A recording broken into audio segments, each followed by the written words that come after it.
is always for the least obvious, most natural look.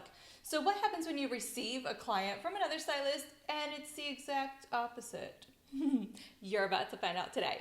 Welcome back, crime solvers, to another episode of Real Hair Crimes here on the Babe Hair Extensions YouTube channel. So excited to have you guys back. And we have kind of a double story and a double hair-aside situation happening. This came from a stylist that was, it was actually direct message to me on Instagram. And she kind of had two stories that were very, very similar. And so I thought, you know what? Why the heck not? Let's discuss them both. So here we go. So she started out with having this to say. That's not what this is supposed to look like at all. So great, right? So the client came in from another stylist and was hoping for a move up with her extensions. Now, upon looking at the hair and analyzing what exactly was happening inside the hairstyle, the stylist that wrote in said, you know, it wasn't necessarily like a terrible install, but she had blonde beads and blonde string on otherwise kind of darker brown hair. And so honestly, it's not completely the worst. She did have some wings on the side. You could see that in the video that were kind of like flapping in the breeze. So the ends obviously weren't tied down either. And you're thinking, really, I mean, is this seriously like a whole hair crime? No, it's not necessarily like a whole hair crime, but there is definitely a better way to do this. Along with that situation, and here's a couple of photos I'll just throw up on the screen while I'm talking. Along with that situation was just kind of a poorly structured install. Okay, so sometimes when your foundation isn't quite set the right way, meaning there's enough hair inside the bead, the right bead was being used, all of those kinds of things. Sometimes as the extensions grow out, it loosens up and it pops off of the beads or off of the natural hair, which, here's where a hair crime comes in, can cause breakage or damage to the natural hair or destruction even of the weft itself. So that's one part of the story. Another part of the story, like later that week, another one pops in from a totally different stylist. And this person that wrote in, she was like, you know, I don't know what's happening with wefts lately, but in this case, I think I have a video up here. Along with that, and I'll have another video up here for you to watch as well. Just again, bead placement and color placement kind of just gone a little bit haywire. And again, you might be thinking, Courtney, seriously, like you are being super picky. And you know what? I'm allowed to be. I'm allowed to be picky because it is those tiny little details that really make up the large difference, okay?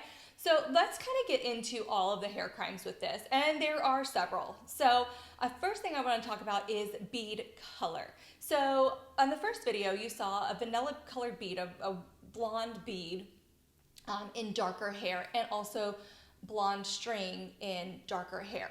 And while it's not completely just like a make or break situation at all, it is going to be more noticeable, especially as the hair does grow out inside the hairstyle. So we always want to make sure that we are hiding as much as we can inside the hair extensions. So I wanted to kind of give you a bit of a visual here. So let's say you had this beautiful ombre color that you're sticking in.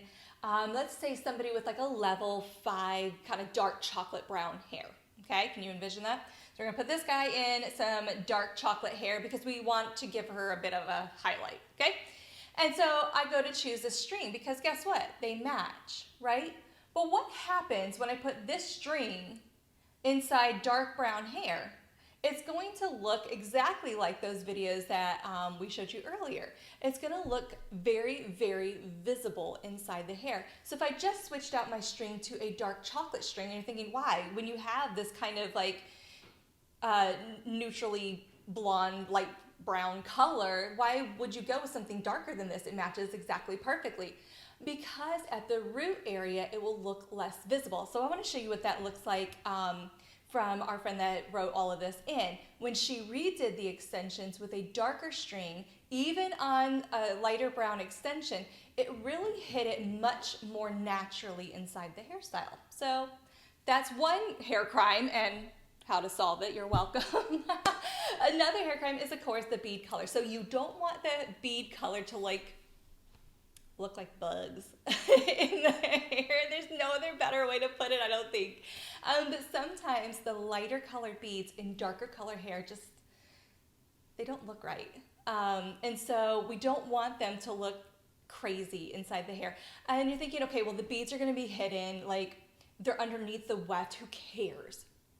Okay, we do care because, again, if you are pulling up the hair and you haven't like sandwiched the bead inside two wefts or anything like that, you have more potential to see the bead. Okay, so just choosing, again, something that is least obvious inside the hairstyle is always going to be your better bet.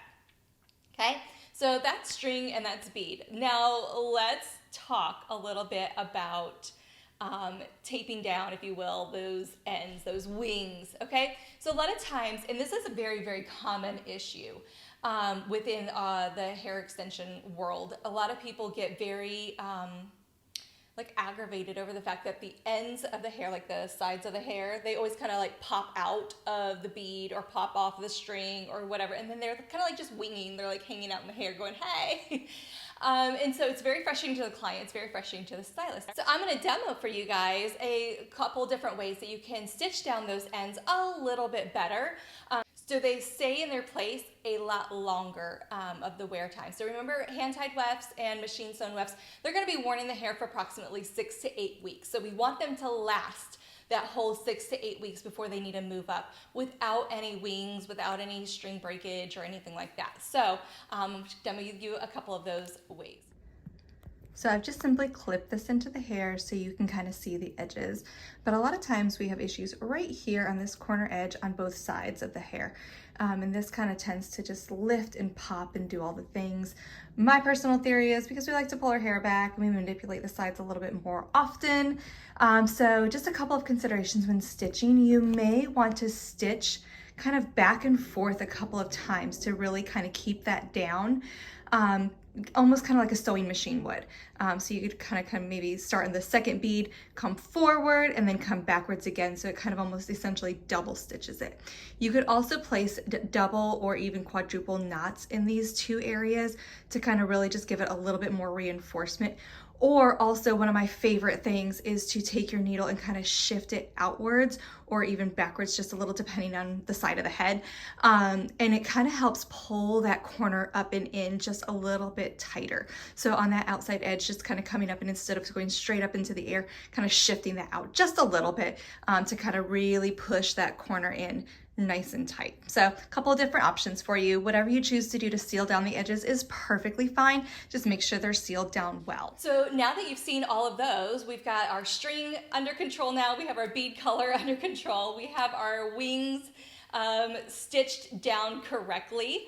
The last thing I really wanted to discuss here was the color placement. So in one of those videos, it was a bit harder to see the actual color placement, but I do know in talking with that stylist over direct message on Instagram that she had some rooted wefts along with some lighter wefts. And the rooted wefts were actually tucked inside the row instead of on top where you could actually see the darker color and it would actually blend it out better.